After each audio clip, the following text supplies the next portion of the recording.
Hi friends, मैं हूं आपकी अपनी अलीशा सरकार और ये है आपका अपना चैनल द उपन्यास टेलर। एक बार फिर से स्वागत करती हूं आपका रिश्ता और संबंध कहानी भाग 2 के साथ। पिछली कहानी रिश्ता और संबंध भाग 1 आप सबने सुन लिया होगा, तो आइए जल्दी से शुरू करते हैं इस कहानी का दूसरा भाग बिना किसी देरी के। आयुष ने रोटी चबाते हुए ही पूछा था, क्या हुआ है मम्मी को जो तुम्हें मिलने जाना है? इतना सुनने के बाद अर्पिता, जो सुबह से थोड़ी चिड़चिड़ी हो रही थी, उसने आयुष को झल्लाते हुए फ्रस्ट्रेशन में कहा, कुछ नहीं हुआ है, मुझे मेरी मम्मी से मिलने जाना है बिना कारण।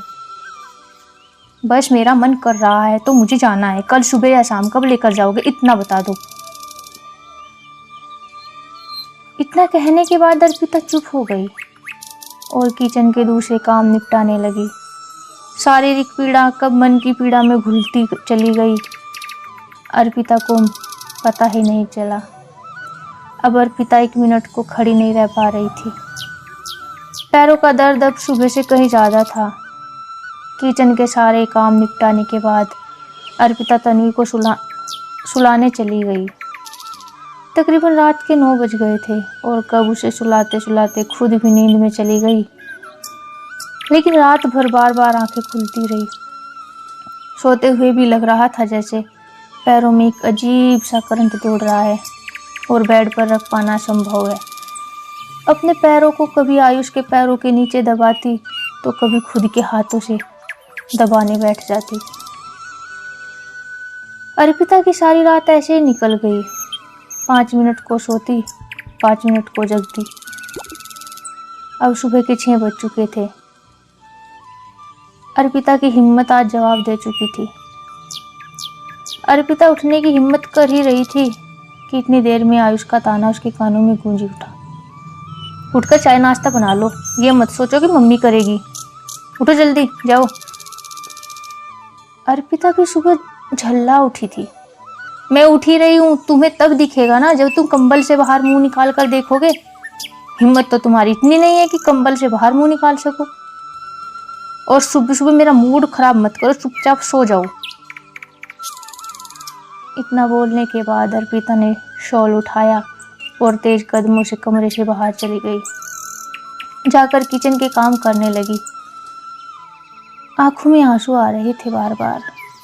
रात भर चैन से सो नहीं पाई और सुबह सुनने को मिला उसका ये अजीब सा लहजा। ये तो पूछने से रहा, अर्पिता तबीयत ठीक है तुम्हारी या प्रॉब्लम है कोई? सुबह के तकरीबन 8 बजे थे। आयुष ने अर्पिता को नाश्ता दे दो कहा और अर्पिता ने चाय गरम कर रही हूँ इतना बोलकर चाय को गैस पर चढ़ा दिया और बोलना जारी रखते हुए आगे कहा, आयुष कब जा रहे हो मुझे लेके मम्मी के घर? आयुष चुप ही रहा, कोई जवाब नहीं। अर्पिता ने फिर से सवाल दोहराया तो आयुष ने बड़े रूखे लहजे में जवाब दिया, मैं नहीं जा रहा हूँ, मेरे पास टाइम नहीं है। इतना सुनते ही अर्पिता को बहुत बुरा लगा। सुबह से जो आंसू आंखों में बंद थे वो फटाफट से टप टप होकर कब गालों पर ढलक गए उसे पता भी नहीं चला। और अपने आंसुओं को पोंछते हुए उसने कहा, तुम्हारे पास अगर मेरे लिए इतना भी टाइम नहीं है तो मेरे पास भी तुम्हारे लिए कोई टाइम नहीं है। क्यों मैं सुबह से शाम तक तुम्हारी चाकरी करूँगी? और मेरे पास भी कोई टाइम नहीं है तुम्हारे माँ बाप की सेवा करने के लिए। मैं भी क्यों करूँ तुम्हारे माँ बाप की सेवा? क्यों जगूँ मैं सुबह 6 बजे उनके लिए नाश्ता बनाने के लिए?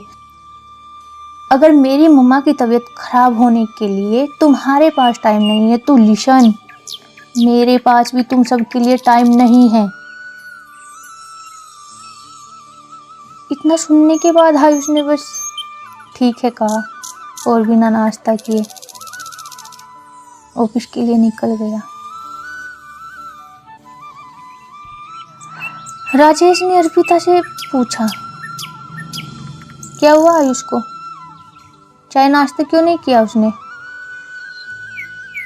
इतना जल्दी चाय कैसे पी लिया? अर्पिता ने जवाब दिया, नहीं पिया, बिना नाश्ते के जा रहा है, बेवजह सुबह सुबह दिमाग खराब करता रहता है। इतना बोल के अर्पिता चुप हो गई और राजेश तेज कदमों से टपाटप टपाटप। इतना बोल के अर्पिता चुप हो गई और राजेश तेज कदमों से सीढ़ियों से उतरते हुए आयुष के पीछे पीछे चली गई। आज तो मम्मी जी के पैरों में दर्द नहीं रहा होगा, कितनी तेजी से कूदते हुए गई है। सही कहता है आयुष, हमारी लड़ाई हो तो मम्मी उसकी मुझसे बहुत ज़्यादा केयर करने लगती है। अर्पिता मनी मनी ये सब सोच रही थी और फिर धम से बेड पर बैठ गई। उसे बुरा लग रहा था कि आयुष सुबह ही बिना कुछ खाए पिए निकल लिया। उधर राजेश जो आयुष के पीछे गई थी, बेटा आयुष सुन तो, अरे बेटा सुन, चाय पी के चले जाना। चल मैं बना के देती हूँ ना, उसे तो सुबह सुबह यही काम है, बस सुबह हो जाती है धनुष बाण उठाकर तैयार, सुबह ही करने लगती है झगड़ा। ये भी नहीं सोचती कि आदमी घर से बाहर जा रहा है, अच्छे से प्यार से बात कर ले ना, बिल्कुल नहीं, यही काम है, बस सुबह उठ जाती है, मरूंगी और मारूंगी। काम काज की है नहीं, काम उससे कुछ होता नहीं है बस। आयुष राजेश की सारी बातें सुनने के बाद भी अनसुनी कर दिया था और गाड़ी स्टार्ट करके ऑफिस के लिए निकल गया था। इधर अर्पिता को आयुष का बिना ब्रेकफास्ट किए जाना खाए जा रहा था। उसे अब खुद में बुरा लग रहा था कि उसकी वजह से आयुष बिना चाय पिए चला गया। दूसरी तरफ आयुष को भी किसी काम में मन नहीं लग रहा था और अपने कई शब्दों पर पछतावा हो रहा था। आयुष का किसी काम में मन नहीं लग रहा था तो बस हाफ डे से लीव के बाद सीधे घर पहुंच गया। अर्पिता ने जब आयुष को देखा उसे थोड़ा सा अच्छा महसूस हुआ और उसने जल्दी से आयुष के लिए खाना प्लेट में लगाया और बिना कुछ बोले आयुष के सामने प्लेट रखाई। आयुष भी बिना कुछ बोले चुपचाप खाना खाने लगा।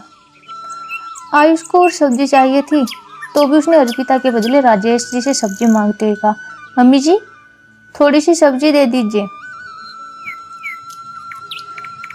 राजेश ने अर्पिता को बोला, बहू आयुष को सब्जी दे दो। और इतना कहने के बाद खाना खा के खुद चुपचाप छत की तरफ बढ़ गए धूप के मजे लेने के लिए। अर्पिता को फिर से गुस्सा आ गया था। वो मन ही मन बोली, बड़ा आया, मम्मी से सब्जी लेने आ रहा है, ले लो सब्जी मम्मी से, मैं भी देखूं क्या देगी मम्मी सब्जी। बड़ा आया मम्मी के हाथ से सब्जी लेने वाला, झंडू सा। लेकिन प्रत्यक्ष में उसने एक शब्द नहीं बोला और न ही आयुष ने उससे सब्जी मांगा और न ही अर्पिता ने उसे सब्जी दिया। दोनों करते रहे इंतजार इस बात का कि कब आयुष उससे सब्जी मांगे और कब अर्पिता उसे दे। जब बहुत इंतजार के बाद में अर्पिता ने आयुष को सब्जी नहीं दी तो आयुष ने चुपचाप प्लेट उठाई और बची रोटियां उठाकर किचन में रखाया और आकर कंबल ओढ़ कर लेट गया। अर्पिता को मनी मन झुंझलाहट बढ़ती जा रही थी। वो किचन को बिखरा हुआ छोड़कर आयुष के पास आकर बैठ गई और बोली, अगर मेरे माँ बाप तुम्हारे लिए फालतू है ना और मिट्टी कबाड़ है तो सुनो, मुझसे भी कोई उम्मीद मत रखना तुम। अब मैं तुम्हारे माँ बाप को अपना समझूंगी, न अब मैं उनका कोई काम करूंगी और न है मेरे पास उनके लिए कोई टाइम है। कहने के बाद अर्पिता चुप हो गई थी और आयुष ने कंबल से बाहर मुंह निकाल के अर्पिता की ओर देखते हुए कहा, मैंने तुमसे ऐसा क्या कह दिया जो तुम राशन पानी लेकर फिर से मेरे ऊपर चढ़ गई। आयुष का लहजा थोड़ा चिढ़ाने वाला था और वो मुस्कुराते हुए ही बोला था। अर्पिता को भी हंसी आ गई थी और वो बेड से खड़े होते हुए बोली, मुझे तुम्हारे फालतू जुमले सुनने का टाइम नहीं है। और अपना फोन उठाकर जाकर छत पर बैठ गई धूप सेकने। शाम के लगभग 4 बज गए थे। आज अर्पिता ने बस तन्वी को दूध पिला के ट्यूशन में भेज दिया था, लेकिन घर में किसी के लिए चाय नहीं बनाई थी। सब इंतजार कर रहे थे। तभी यशपाल सिंह जी का फोन आयुष को आता है, भाई चाय कहाँ रह गई आज? 3 बजे मिल जाती थी रोज, 4 बज गए, आज चाय ही नहीं पूछा कोई। आयुष ने जवाब में कहा, मैं आ रहा हूँ लेकर, बस बन ही गई। और इतना बोलने के बाद फोन कट कर दिया। आयुष ने देखा किचन तो बंद है। अर्पिता को ढूंढते हुए छत पर पहुंच गया। उसकी तरफ एक स्माइल पास करते हुए कहा, अजी सनम, सुनते हो क्या? चाय बना दो, नीचे से फोन आ रहे हैं। मम्मी भी नीचे जाकर बैठ गई पापा के साथ में। चलो ना, चाय बना दो जल्दी से। सनम, ओ सनम, सनमो सनम, जन्मो जन्म उठो। निकिता के चेहरे पर हंसी आ गई थी, लेकिन उसने अपनी स्माइल को कंट्रोल करते हुए बनावटी गुस्से में कहा, टाइम नहीं है मेरे पास, अपने घर के सब काम खुद करे, मैं किसी का कोई गुलाम या नौकर नहीं हूँ। आयुष ने हंसते हुए कहा, गुलाम नौकर? अजी ऐसे क्या गुलाम देखे हैं? देखो गुलाम की शक्ल, जरा दिखा तो, मुंह फेर फेर के हंस क्यों रही हो गुलाम? अर्पिता की हंसी इस बार आउट ऑफ कंट्रोल हो गई थी और जोरदार आवाज के साथ में वो हंस पड़ी थी, और आयुष भी। अर्पिता ने आयुष की तरफ देखा और कहा, जाओ अपने माँ बाप के लिए चाय बनाओ, और हाँ, सुबह उठ के नाश्ता भी बना लेना। मैं क्यों सर्दी में मरूं? मैं क्यों अपनी नींद खराब करूं सर्दी में उनके लिए? मेरे पास भी अब किसी के लिए टाइम नहीं है।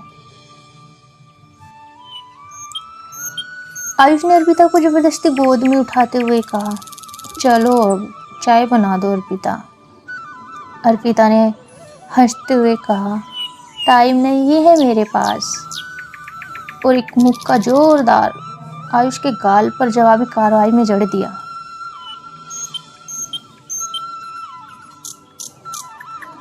और आयुष अर्पिता को गोद में उठाए सीढ़ियों की तरफ बढ़ गया बिना किसी जवाबी कार्रवाई के।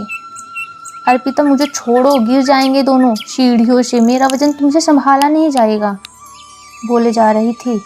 और आयुष हंसते हुए सीढ़ियाँ एक एक करके नीचे के फ्लोर में आ चुका था। बड़ी आई वजन वाली, तुम्हें जबड़े में उठा के मैराथन जीताऊंगा मैं। और फिर अर्पिता को नीचे उतार कर उसने धीरे से कहा था। आयुष ने अर्पिता का पार्सल अब सीधे किचन में कर दिया था, और उसने भी बिना किसी देरी के फटाफट 3 कप चाय बनाई और ट्रे में रख के आयुष को थमा दी, अपने ससुर राजेश और यशपाल जी के लिए।